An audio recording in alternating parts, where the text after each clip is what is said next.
Video में आपको board exam की पूरी कॉपी लिखकर मैं बताऊंगा 24 फरवरी को आपको अपनी कॉपी कैसे लिखना है, यही आज की इस वीडियो में पूरा मैं आपको बताने वाला हूं। तो आज की ये वीडियो बहुत ही ज्यादा स्पेशल आपके लिए होने वाली है, तो इस वीडियो को शुरू से लेकर अंत तक जरूर देख लेना। चलिए शुरू करते हैं। देखिए, सबसे पहले इस तरीके से आपको कॉपी दी जाएगी, ठीक है। इसमें सबसे पहला काम परीक्षार्थी का अनुक्रमांक अंकों में, दूसरा काम परीक्षार्थी का अनुक्रमांक शब्दों में, विषय, देखो तीसरा काम है विषय एवं प्रश्न पत्र तथा संकेतांक। ये सब कैसे भरना है चलिए मैं आपको बताता हूं। देखिए, रोल नंबर सबसे पहले आपको भरना है शब्दों में। शब्दों में आप इस तरीके से भरेंगे 22 46, एक मिनट, 22 46 54 0 556, ठीक है। इस तरीके से आपका हो गया है ये अंकों में। अब इसको शब्दों में लिखना है, तो शब्दों में ऐसे नहीं लिखना है आपको 22 करोड़ 46 लाख 54,000, इस तरीके से नहीं करना है। आपको लिखना है 2 2 एक एक अंक लिखना है शब्दों में, ठीक है। इस तरीके से 2,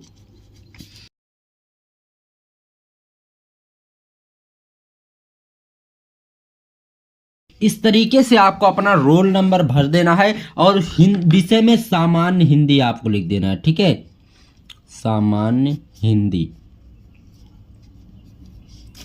और देखो, प्रश्न पत्र में केवल प्रश्न पत्र आपको लिख देना है, केवल प्रश्न पत्र।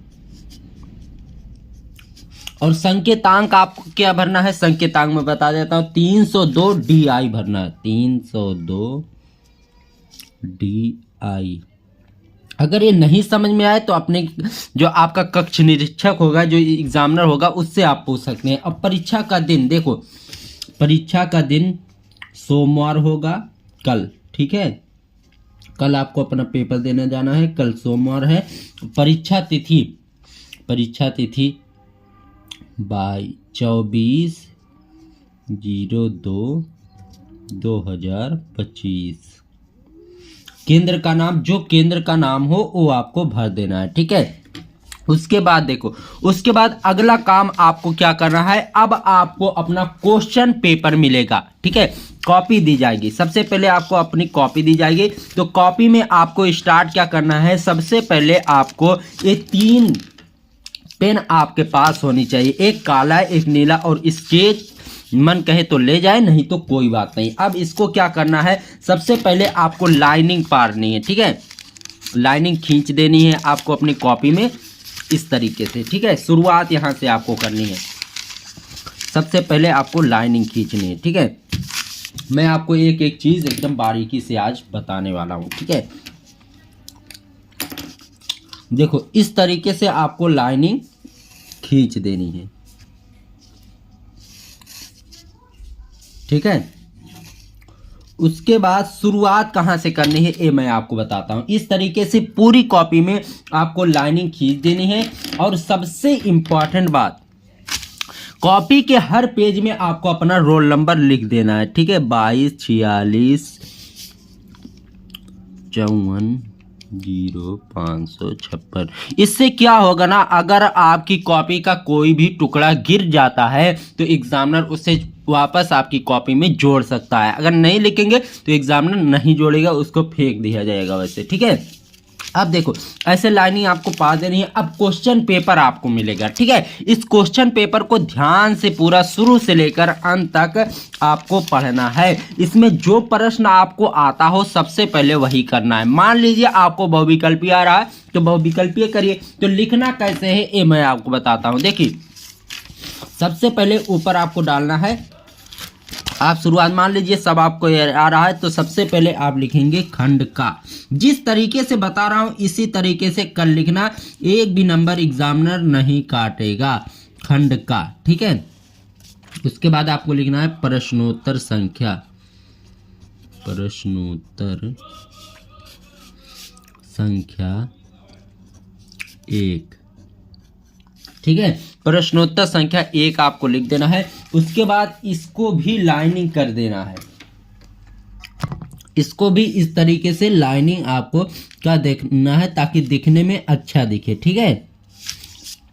अब देखिए कॉपी का पहला पेज ना जब आपका अच्छा रहेगा तो एग्जामिनर एक भी नंबर नहीं काटेगा। अब प्रश्नोत्तर संख्या का है, ठीक है, तो इसमें सबसे पहले आप डालेंगे का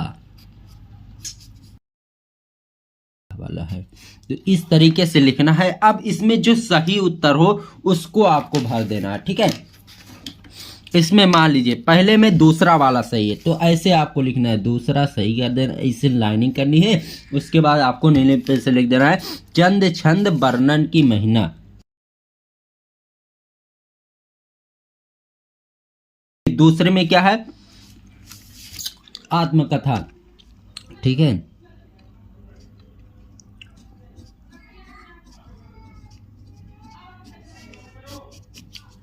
अब तीसरे में चौथा वाला है प्रताप नारायण मिश्र, ठीक है।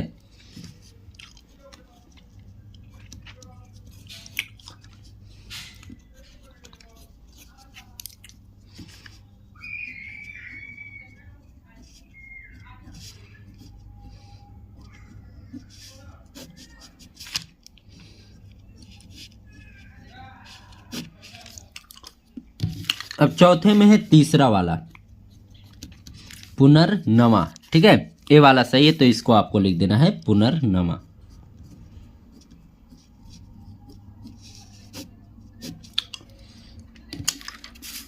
अब पांचवें में है माटी हो गई सोना, दूसरा वाला सही है, ऐसे आपको लिख देना है माटी हो गई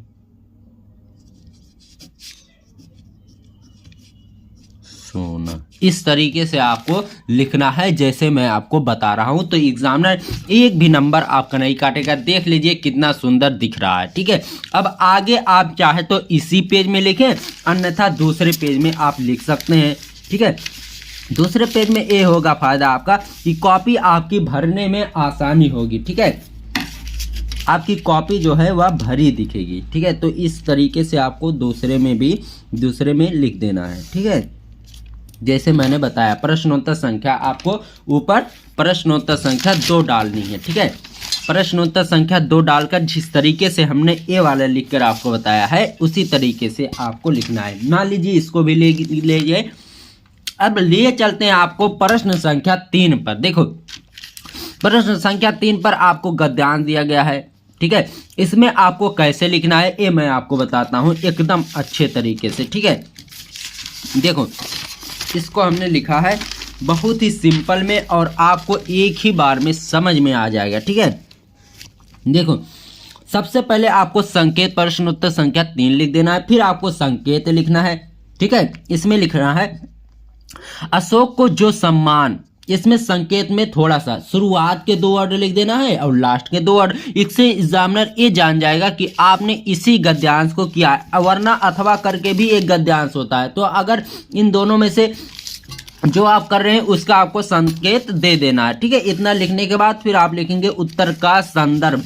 देखिए 5 प्रश्न है। पहला प्रश्न उपर्युक्त गद्यांश का संदर्भ लिखिए, दूसरा है रेखांकित अंश की व्याख्या कीजिए, तीसरा है संस्कृत के किस कवि ने अशोक को सम्मानित किया है, और चौथा है अशोक पर फूल आने के संबंध में लेखक के क्या विचार हैं, और पांचवा आसीन जानकारी तथा कर्णावंतस के अर्थ लिखिए। तो इसको मैं आपको एकदम अच्छे तरीके से बताने जा रहा हूं, ध्यान से समझना मेरी बात को।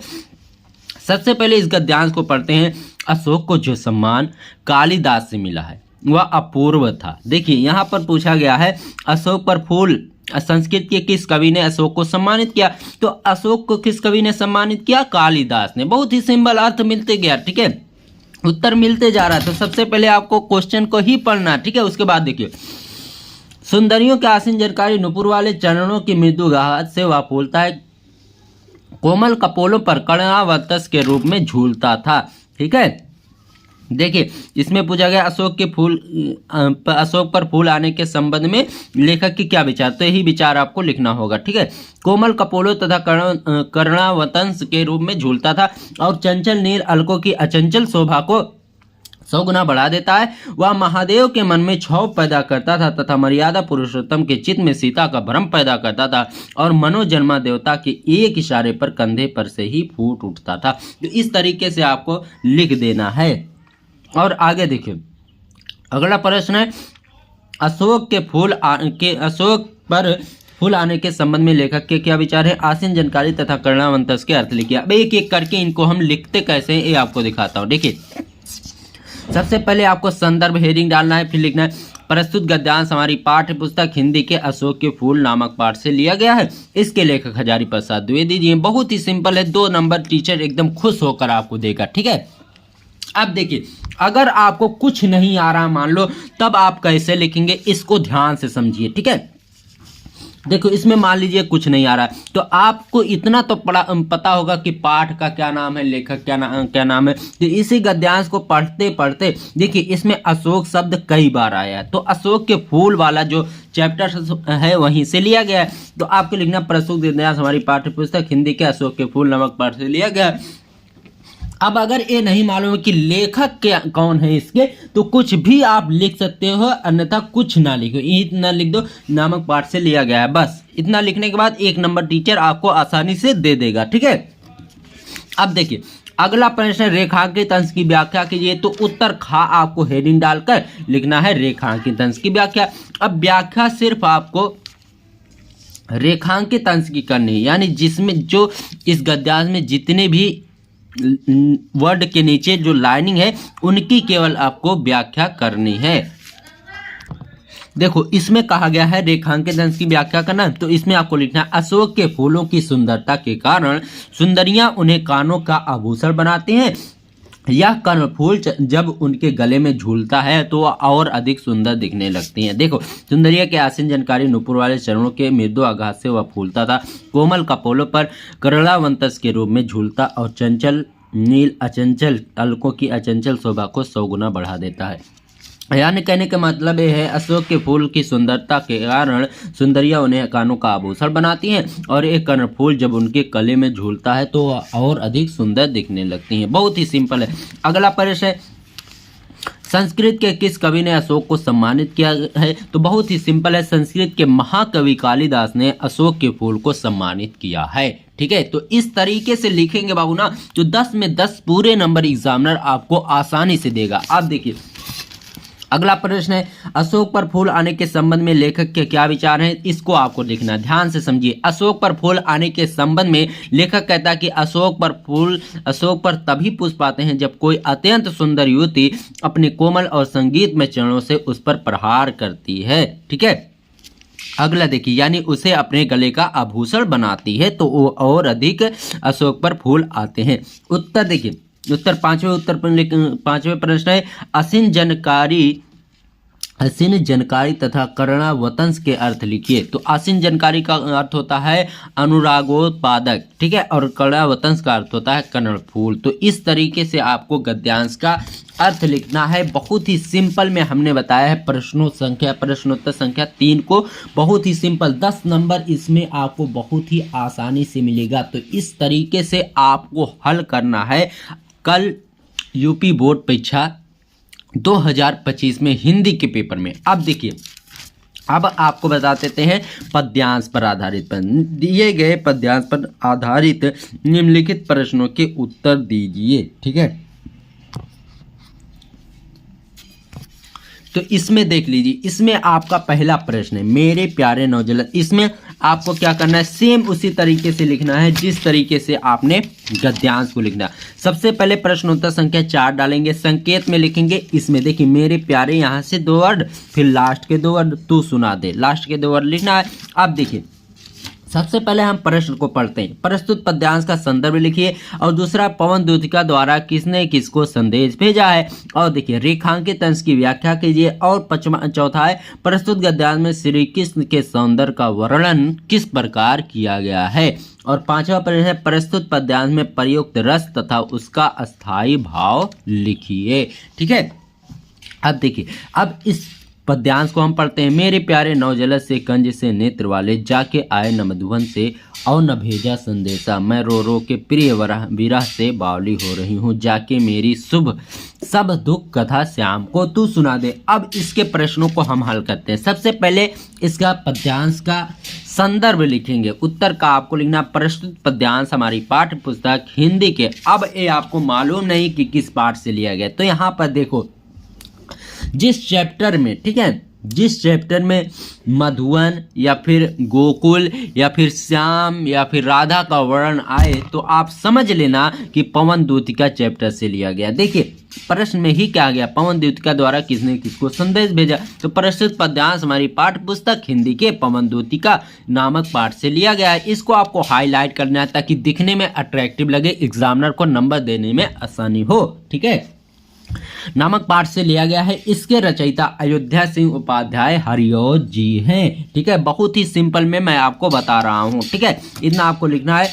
अब देखिए अगला प्रश्न है, पवन दूतिका द्वारा किसने किसको संदेश भेजा। बहुत ही सिंपल है, पवन दूतिका द्वारा राधा जी ने श्री कृष्ण जी को संदेश भेजा है। ठीक है, अब देखिए आगे देखिए अगला प्रश्न है, रेखांकित अंश की व्याख्या कीजिए। अब रेखांकित अंश क्या है, मेरे प्यारे नवजलद से कंज से नेत्र वाले, इतना यानी एक लाइन का आपको अर्थ अपने शब्दों में लिखना है। ठीक है, देखिए रेखांकित अंश की व्याख्या हेडिंग डालेंगे, फिर आपको लिखना है राधा पवन से कहती है मेरे प्यारे कृष्ण जी नवीन बादल के समान शोभायमान कमल समान सुंदर नेत्र वाले हैं, इस मधुवन को छोड़कर चले गए हैं। इतना आपको लिखना है रेखांकित अंश की व्याख्या में। ठीक है, अब देखिए अगला प्रश्न है घा वाला, प्रस्तुत गद्यांश में श्री कृष्ण के सौंदर्य का वर्णन किस प्रकार किया गया है, तो ये आपको लिखना है उत्तर घा। प्रस्तुत पद्यांश में श्री कृष्ण की सुंदरता में राधा कहती हैं नवीन बादल से शोभायमान शरीर वाले और कमल की तरह कोमल आंख श्री कृष्ण जी की अत्यंत सुंदर है, इस प्रकार उनकी सुंदरता का वर्णन किया गया है। तो बहुत ही सिंपल है दोस्तों, आपको थोड़ा सा दिमाग लगाने की जरूरत है। अगला प्रश्न है, प्रस्तुत पद्यांश में प्रयुक्त रस तथा उसका अस्थायी भाव लिखिए। ठीक है, तो देखिए उत्तर 5 में आपको लेना, प्रस्तुत पद्यांश में रस जो है वियोग श्रृंगार रस है, अस्थायी भाव दुख या फिर शोक है। वियोग श्रृंगार रस क्या होता है, जब दो प्रेमी में बिछड़ने के बाद जो रस होता है वो क्या होता है, वियोग श्रृंगार रस होता है। ठीक है, तो इस तरीके से आपको अपनी कॉपी लिख कर आना है जैसा मैंने बताया है। इस तरीके से अगर आप सभी प्रश्नों को लिखते हो जैसा मैंने बताया ना, तो बोर्ड एग्जाम में एग्जामिनर आपका एक भी नंबर नहीं काटेगा और आपको पूरे नंबर देगा। तो चलिए दोस्तों, आप अपने बोर्ड एग्जाम में बहुत ही अच्छा बेस्ट करके आओ। मिलते हैं आपसे किसी और वीडियो के साथ, तब तक के लिए गुड बाय, जय हिंद जय भारत।